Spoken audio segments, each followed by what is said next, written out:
welcome to Imagine Yourself, a situational mental health program. I'm Michael Ballard. I'm the founder and creator of Resiliency for Life. In this program, I developed this program to help you better understand what you're going through each and every day, hence situational mental health. In the program Imagine Yourself, we get to look at 4 types of energy: quiet energy, slow energy, loud energy, and fast energy, and how each one of them impacts us.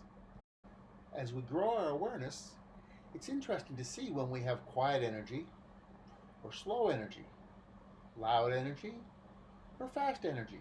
All these types of energy can be negative or less than impressive in our lives. Vital in using the Imagine Yourself system is pay attention to the 3 zones we all have every day: floppy, flow, and fright and fun. These 3 zones are what makes our life happen. So further detail. The floppy zone is one that we rest, relax, restore, and rejuvenate our mind and body. The flow zone is when we feel safe and things happen without much effort because we feel safe and we're growing our skill sets. But then fight and flight, also known as safety and entertainment, keeps us safe and entertained. Each one of these 3 zones help us have a life with more engagement with self and others for more productivity, more health and safety, and more enjoyment and productive outcomes. Now, we've heard about 3 healthy states of being. Here's 3 less healthy, less productive states of being. The first one is frozen. When we experience the state of frozen, we find it hard to make decisions and move ahead. It's like you're in bed, the alarm goes off, it's time to get up and go, and you just seem like gravity's 5 times stronger than normal. So it's okay to experience frozen. It's not good to get stuck in frozen because then life starts to come unglued and fall apart as we're not getting things accomplished. It could be a physical issue, it could be an emotional issue, it could be something intellectual.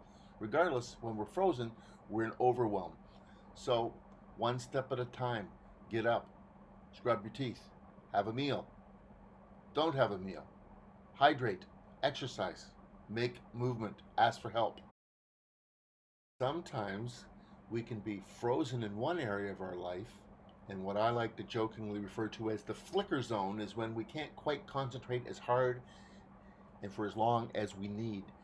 And that means that something is out of alignment and decisions need to be made. Maybe we need to ask for help from somebody we trust.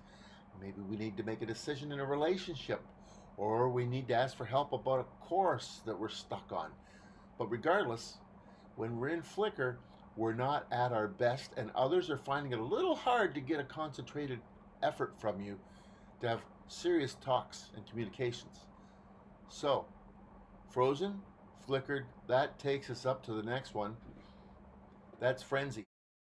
So I mentioned frozen, I mentioned flicker. Well, frenzy zone is when we really can't concentrate and get anything done in a meaningful fashion. It often means we've got some big decisions undone or to be done, or decisions made weren't the right ones. We're in overwhelm.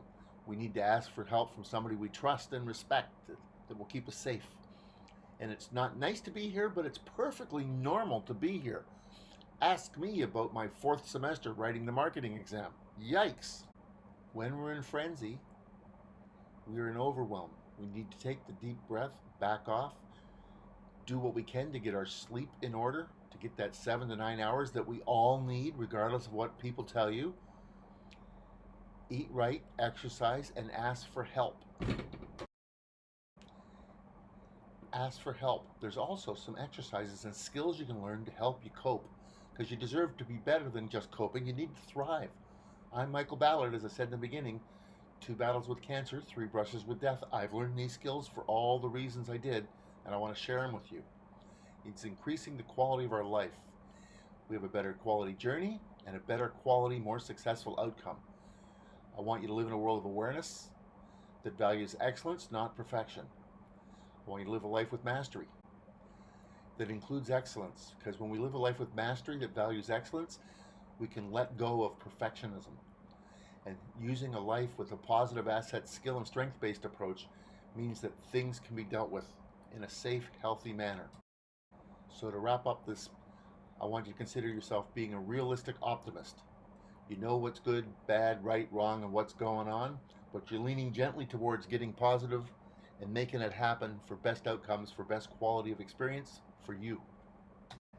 Now, we talked about 3 healthy states of being: floppy, flow, fright, and fun, and 3 less healthy, productive states of being: frozen, flickered, and frenzied. All vital to know that we all go through them every day in different amounts of time and space and energy. And that's called being a human being. However, now I'm going to get you to practice 3 or 4 exercises where you practice gaining skills to stay more often in floppy, flow, and fright and fun, so you have more energy, focus, clarity, and calmness for better sleep, better engagement with others and self, for more success in life. So learning skills to help us manage our energy, modify our energy, control our energy takes time and practice. But I'm going to start with a time-honored basic one called belly breathing, or diaphragmatic breathing if you wish to be proper. And in it, I'm going to ask you to stand up if you can, or sit straight in your chair, or sit against the wall with your back against the wall, and lace your fingers together, put your thumbs together gently, and place them gently on your belly button. Okay? And if I was to look at your side profile, you should look relaxed with your feet planted apart at shoulder's width or a little bit further, and be relaxed. And the next thing I'm going to ask you to do is you're going to breathe in on 4. Are you ready? This is the soothing belly breathing. So breathe in on 4.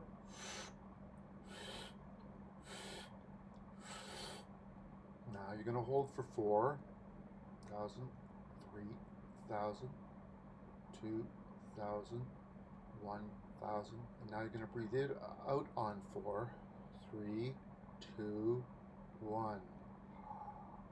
And as you breathe out, you should feel your diaphragm come up and in. Now let's repeat. In on 4. Diaphragm comes out and down.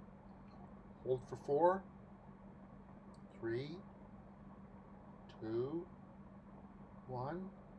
Exhale on 4, 3, 2, 1.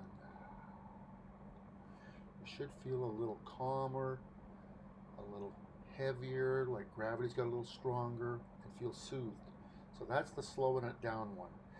Change it up, change it around, put your fingers interlaced, thumb on your belly button, thumbs on your belly button, and breathe in on 3. Hold for 3, 1,000, 2,000, 3,000, and exhale on 3, 2, 1. Should notice your energy change a little, and maybe instead of slowing you down, it might modify you or stabilize you. Hello, welcome back. So we've done diaphragmatic breathing. In on 4, hold for 4, out for 4. It's good for calming and soothing, and if you want to try it 5, 5, and 5, there's another way to do it even more to slow you down. And then we did a stabilizing one, in for 3, hold for 3, out for 3. Now this next one is to give you a sense of energy. Raise your energy and oxygenation a little bit. But you never do it when you're operating a vehicle in any way, shape, or form, or on ladders or any heights. Only if you're sitting safely in a chair, back against the wall on the floor, or standing in a safe space. So, are you ready? Fingers together, interwoven, thumb in your belly button. This is in for 3 at double time, so and out for 3 at double time. In for 3, out for 3. That's meant to give you a little energy boost, a little extra oxygenation. So that's several ways to do belly breathing. Traditionally, a lot of people use it just to soothe and calm and stabilize their energy, which is great. But what they don't often know is that you can flip it around and use it when you're having a slow start to the day and you want to get going a little. And of course, always make sure you're hydrated and fed. It's hard to do good in life on an empty stomach or a lack of water. So, very soon we'll have another exercise for you. So, our next skill to practice for calmness, for focus, so that we can use our brains to maximum capacity and engage with self and others for maximum effect, is called triangle breathing. And the first version of triangle breathing is you take your pointer finger on your right or your left hand and imagine a triangle up in front of your face about 15 centimeters out. Put your finger up there and breathe in 1 second counts. 1, 2, 3, and hold. Finger goes across the bottom of the triangle. 1001, 1002, 1003. Now exhale on 1 second counts to 3. 1001, 1002, 1003. Your finger should be at the top of the triangle. One more time, down the one side at the 3 second count.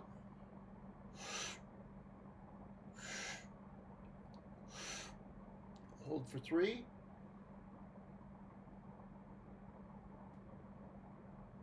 And exhale for 3.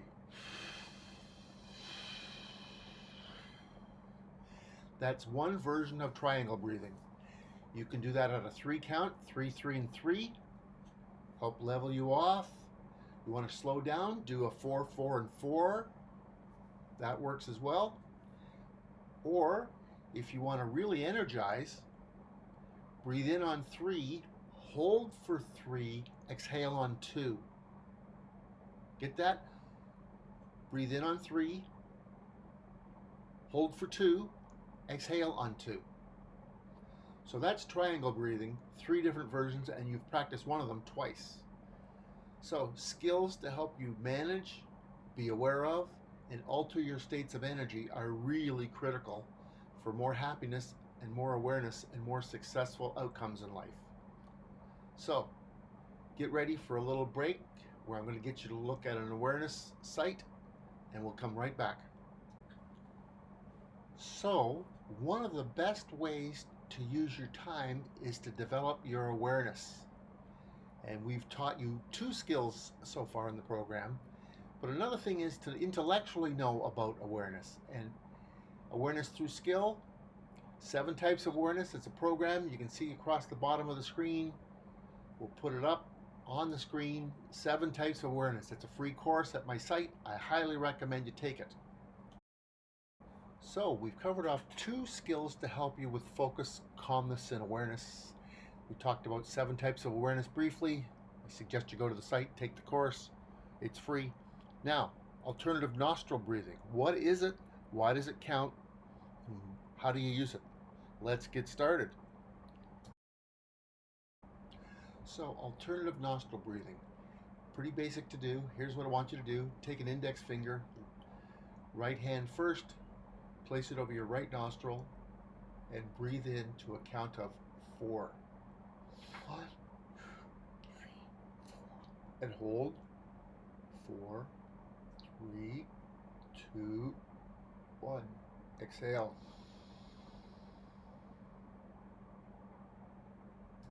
So that was the right nostril. Now the left nostril. Index finger up over the left nostril. Breathe in through the right nostril on the count of 4.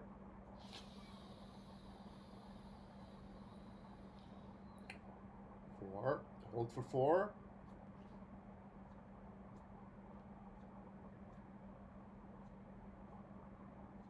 Exhale out of that right nostril now. 4, 3, 2, 1.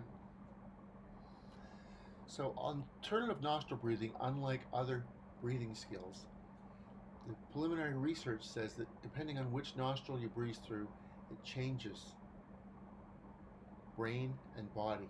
So, as it's completely harmless, but seems to be supplemental and helpful, I say practice away. Now, this next skill, beliefs and value system, is called reframing. It's a powerful, powerful skill set. And it takes time, it takes practice and best efforts, and often someone you trust to help coach you through the issue you're trying to reframe. So reframing is how to change our POV, our point of view about things. Maybe we have a value or a skill that we forgot to use, so things didn't turn out as planned. or maybe somebody else did not live up to our expectations. Regardless, reframing helps us take the outcome we've got and work and strive to achieve a better outcome the next time we go through the process. So whether it's getting a passing grade or a failing grade but wanting to do better, or having a relationship crash and burn and wanting to do better, or maybe it's asking the manager for a raise, we can reframe everything. Now, you have to stay realistic, but reframing is about going for the best journey, best outcome. So, I had a healthcare diagnosis at 17 that was not nice. So, for 4 or 5 weeks, I was in a funk.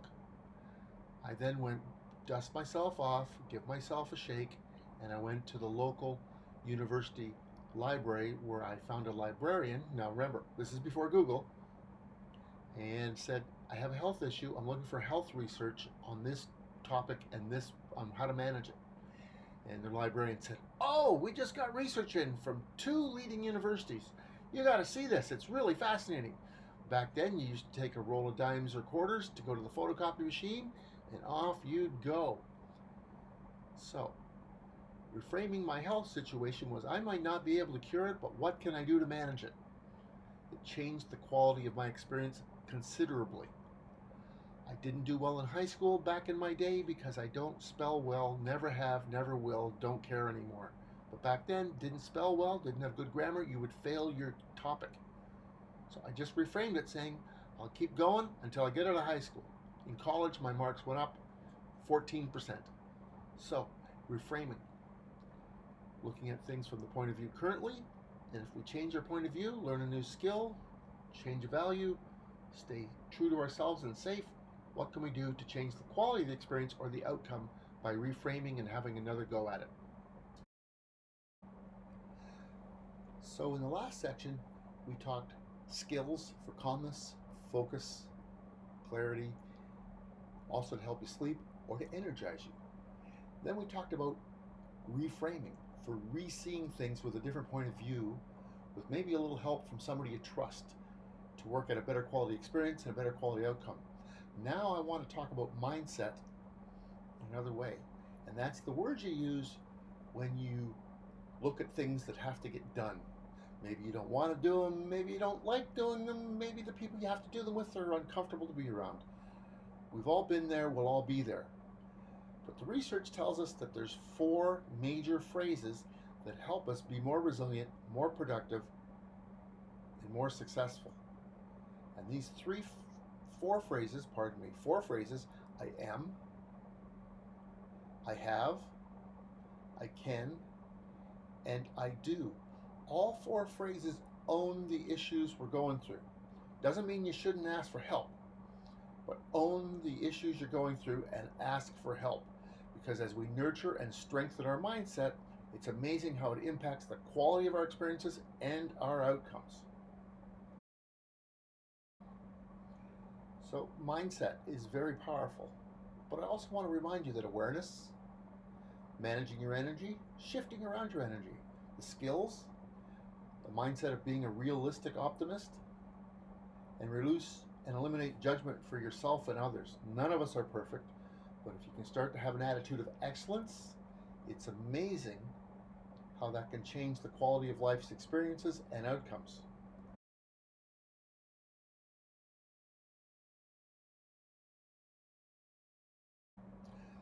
So, the Imagine Yourself program, it's about mindset. It's about beliefs and values. It's about skills to help ensure you don't get stuck in a less productive, less healthy state of mind and body. So we talked a little tiny bit about 4 types of energy. And here's the model: loud, fast, quiet, and slow. And each of us every day experience all of these, sometimes overlapping, and that's okay. That's called being a human being. However, if we get stuck in 1 or 2 or 3 of these and don't access the other ones, it can get in the way of true happiness and best health and best outcomes. So that's why we got the course, to help us be more aware of ourselves and how we interact with ourselves and how others, what states of beings they are in. Because we talked about the 4 energies, but we also talked about 3 healthy states of being and 3 less productive, less healthy states of being. And by using the skills, staying aware, it's amazing how much it can improve the quality of our experiences, our happiness, and our outcomes. And it works. I can tell you it works. As I learned this information, my grades went up 14% from high school to college. As I used this information, my chronic illness that I've had for quite a while, actually the symptoms went away for 3 years. Not a cure, but it made a significant difference. So pay attention to what you can do when you practice the mindset skills from the Imagine Yourself program. Now let me leave you with a few quotes and some background to get you to think about what will you do next as you become more resilient and practice your capacity to thrive. I'm Michael Ballard from Resiliency for Life. Thank you for giving me some time, and I wish you all the best in your journeys. See you soon.